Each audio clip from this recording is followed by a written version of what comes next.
ಸಾವಿರಾರು ವಿದ್ಯಾರ್ಥಿಗಳಿಗೆ ನೀವು ಮಾರ್ಗದರ್ಶನ ನೀಡಿದ್ದೀರಿ. ಇಲ್ಲ, ನಾನು ಮಾರ್ಗದರ್ಶನ ಏನು ನೀಡಿಲ್ಲ ರೀ, ಸ್ಫೂರ್ತಿನೂ ಕೊಟ್ಟಿಲ್ಲ. ನಾನು ನಮ್ಮ ಕೆಲಸ ಮಾಡ್ತಾ ಇದ್ದೀನಿ ಅಷ್ಟೇ. ಮಾರ್ಗದರ್ಶನ ಪಡ್ಕೊಂಡಿದ್ದಾರೆ, ಸ್ಫೂರ್ತಿ ಪಡ್ಕೊಂಡಿದ್ದಾರೆ. ಈ ಡಿಪ್ರೆಷನ್ ಅನ್ನೋ ವಿಷಯ ಅಥವಾ ಈ ಕಾನ್ಸೆಪ್ಟು ನಾನಂತೂ ನನ್ನ ಜನ್ರೇಷನಲ್ಲಿ ನೋಡಿಲ್ಲ ಸರ್. ನಾನು ಓದೋ ಸಂದರ್ಭದಲ್ಲಿ ಡಿಪ್ರೆಷನ್, ಡಿಪ್ರೆಸ್ಡ್ ಈ ಪದಗಳ ಪರಿಚಯನೂ ನನಗಿರಲಿಲ್ಲ. ಆದರೆ ಇತ್ತೀಚಿನ ಜನ್ರೇಷನ್ನಲ್ಲಿ ಹೆಚ್ಚಾಗಿ ಅದನ್ನು ನೋಡ್ತಾ ಇದ್ದೀವಿ. ಅದು ಭಯ ಹುಟ್ಟಿಸೋದು ಅಂದರೆ ವಿದ್ಯಾರ್ಥಿಗಳ ಹಂತದಲ್ಲೇ ಮಗು ಡಿಪ್ರೆಸ್ಡ್ ಇದೆ, ಡಿಪ್ರೆಷನ್ನಲ್ಲಿದೆ ಅನ್ನೋ ಪದಗಳನ್ನು ಬಳಸ್ತಾರೆ. ಇದಕ್ಕೆ ಕಾರಣ ಆಗ್ತಾ ಇರೋದೇನು, ಹೊರಗೆ ತರೋದು ಹೇಗೆ? ಇದಕ್ಕೆ ಭಾಳ ಮುಖ್ಯವಾಗಿ ಯೋಚನೆ ಮಾಡಬೇಕಾಗಿರೋದು, ಡಿಪ್ರೆಷನ್ ಯಾಕೆ ಆಗುತ್ತೆ ಅಂದರೆ ಸೋ ಕಾಲ್ಡ್ ಡಿಪ್ರೆಷನ್. ಹಾಂ, ಯಾಕೆ ಅಂದರೆ ಅವರ ಒಂದು ಒಡನಾಟಗಳು ಸೀಮಿತ ಆಗ್ತಾ ಇದೆ. 4 ಜನ ಹತ್ರ ಮಾತಾಡ್ತೀನಿ, 4 ಜನ ಜೊತೆ ಆಟ ಆಡ್ತೀನಿ, ಅರಟೆ ಕೊಚ್ತೀನಿ, ತಮಾಷೆ ಮಾಡ್ತೀನಿ, ನಗ್ತೀನಿ, ಸೈಕಲಲ್ಲಿ ಹೋಗ್ತೀನಿ, ಈ ರೀತಿ ಚಟುವಟಿಕೆ ಇದೆಯಲ್ಲ, ಇದೆಲ್ಲ ಆಗ್ತಾ ಆಗ್ತಾ ಆಗ್ತಾ ನಾನು ಪ್ರಕೃತಿಯ ಜೊತೆ ನಾನು ಹೆಚ್ಚು ಸಂವಾದ ಮಾಡ್ತೀನಿ. ಇದು ಯಾವಾಗ ಒಡನಾಟ ಹೆಚ್ಚಾಗುತ್ತೆ ಡಿಪ್ರೆಷನ್ ಕಮ್ಮಿ ಆಗುತ್ತೆ.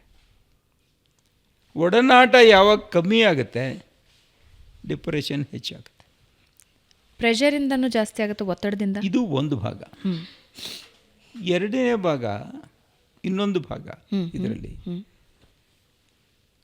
ನಾವು ಮನೆಗಳಲ್ಲಿ ಕೂಡ ತಂದೆ ತಾಯಿ ಅಥವಾ ಯಾರು ಒಟ್ಟು ನಮ್ಮ ವ್ಯವಸ್ಥೆ ಪೋಷಕರು ಇವರು, ನಾವು ಎಷ್ಟರ ಮಟ್ಟಿಗೆ ಆ ಮಕ್ಕಳ ಜೊತೆ ಒಂದು ಸಂವಾದ ಮಾಡ್ತೀವಿ, ಎಷ್ಟು ಸಮಯ ಕಳಿತೀವಿ ನಾವು, ಗುಣಮಟ್ಟದ ಸಮಯ ಭಾಳ ಮುಖ್ಯ ಅಲ್ವಾ? ಹೌದು. ಈಗ ನಾನು ಬರ್ತೀನಿ, ನನ್ನ ರೀತಿಯಲ್ಲಿ ಅವರು ಮೊಬೈಲ್ ನೋಡ್ತಿರ್ತಾರೆ, ನಾನು ಮೊಬೈಲ್ ನೋಡ್ತೀನಿ. ನಾನು ನೋಡಲ್ಲಪ್ಪ, ಹಾಗೆ ಅವ್ರು ನೋಡ್ತಾ ಇರಲಿ, ತೊಂದರೆ ಇಲ್ಲ, ನಾನಂತೂ ನೋಡಲ್ಲ. ಅಂದರೆ ನಾನು ಒಂದು ಹೆಜ್ಜೆಯನ್ನು ಮುಂದಕ್ಕೆ ಹಾಕಿದಾಗ, ನಾನು ಅವ್ರ ಜೊತೆ ಸಂವಾದ ಮಾಡೋದು ಪ್ರಾರಂಭ ಮಾಡಿದ್ರೆ,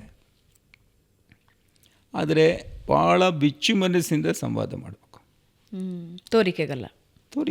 ತೋರಿಕೆಗೂ ಅಲ್ಲ, ಮತ್ತು ಅವರಿಗೆ ಸೂಚನೆ ಕೊಡುವಂಥ ರೀತಿಯ ಸಂಭಾಷಣೆ ಮಾಡುವ. ನೀನು ಮಾಡು, ಹಂಗೆ ಮಾಡು, ಇದು ಮಾಡಬೇಡ ಅಲ್ಲ. ಯೋಚನೆ ಮಾಡಿ ನೀವು, ಈ ಸಂವಾದದ ಕೊರತೆ ಇದೆಯಲ್ಲ, ಇದು ಒತ್ತಡಕ್ಕೆ ನಿರ್ಮಾಣ ಆಗ್ತಾ ಇದೆ. ನೀವು ಗ್ಯಾಡ್ಜೆಟ್ಸ್ ಅಂತ ಹೇಳ್ಬೋದು, ಗ್ಯಾಡ್ಜೆಟ್ಸ್ ನಮಗೆ ಅಲ್ಲ ಸಮಸ್ಯೆ. ಇವತ್ತು ಗ್ಯಾಡ್ಜೆಟ್ ಬದಲು ಇನ್ನೊಂದು ಏನಾದರೂ ಬರ್ಬೋದು. ಅದೇ ನಿಮ್ಗೆ ಅದು ಅವಕಾಶ ಕೊಡ್ತಾ ಇರೋದರಿಂದ ಅದು ಪ್ರಭುತ್ವವನ್ನು ಸಾಧನೆ ಮಾಡ್ತಾ ಇದೆ. ಅದಾಗದೇ ಇರೋಂಗೆ ನಾವು ಹೆಂಗೆ ಮಾಡ್ಬೋದು, ಇದ್ರ ಬಗ್ಗೆ ಯೋಚನೆ ಮಾಡಬೇಕು.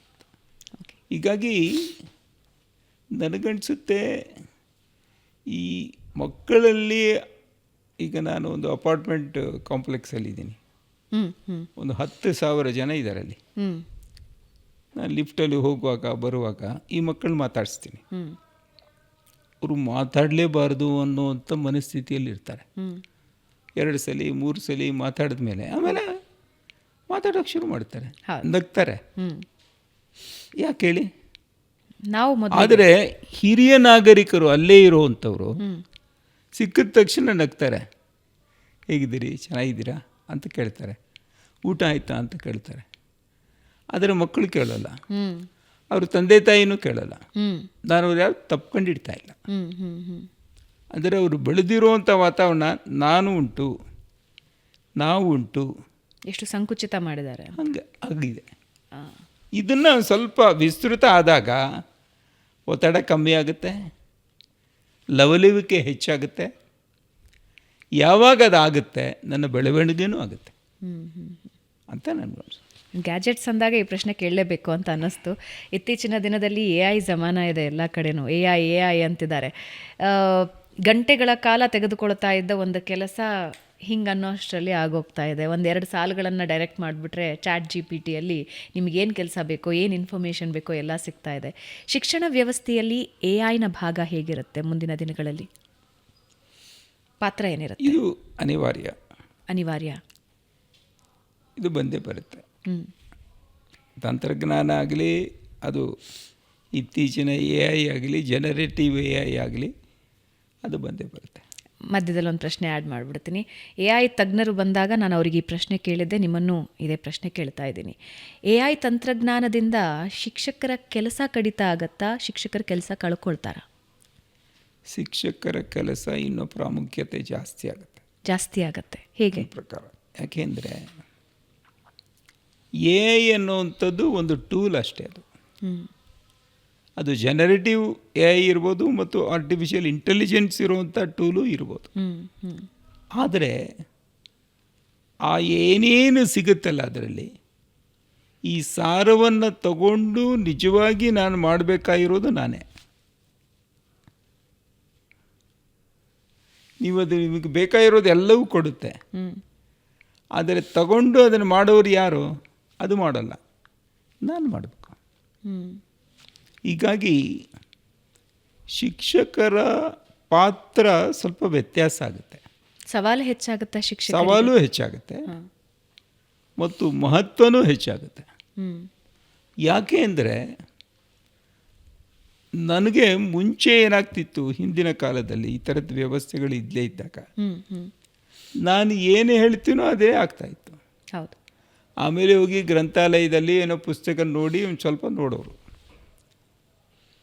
ಹೀಗಾಗಿ ನಾನು ಏನೇ ಹೇಳಿದ್ರು ನಡೀತಾ ಇತ್ತು.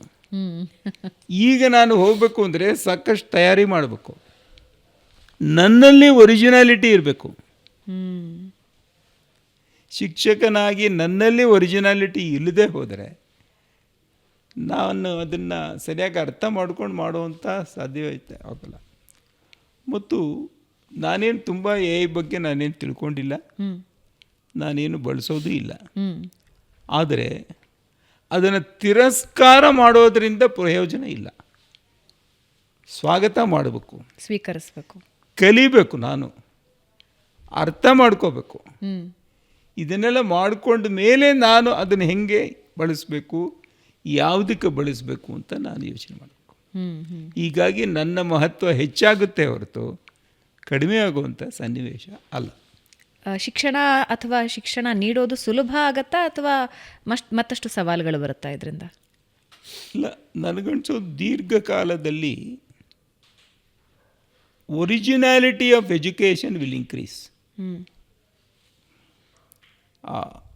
ಏನಂತೀರಿ ಒರಿಜಿನಾಲಿಟಿ ಅಂದರೆ ಸ್ವಂತಿಕೆ, ಅಂದರೆ ಆ ನಿಜವಾದಂಥ ಅದರ ಒಂದು ಆತ್ಮ ಏನಿದೆಯಲ್ಲ ಇದು ಹೆಚ್ಚಾಗುತ್ತೆ. ಹೆಚ್ಚು ನಿಮಗೆ ಡೈವರ್ಟ್ ಮಾಡೋಕ್ಕೆ ಬೇಕಾಗಿರೋ ಅದು ಅವಕಾಶಗಳು ಹೆಚ್ಚಿದ್ದಾಗ ನೀವು ಸ್ವಂತಿಗೆ ಕಡೆಗೆ ಒರಿಜಿನಾಲಿಟಿ ಕಡೆಗೆ ನೀವು ಹೋದಾಗ ನಿಮಗೆ ಹೆಚ್ಚು ಪ್ರಭಾವ ಸಿಗುತ್ತೆ ಅಂತ ನನಗನ್ಸುತ್ತೆ.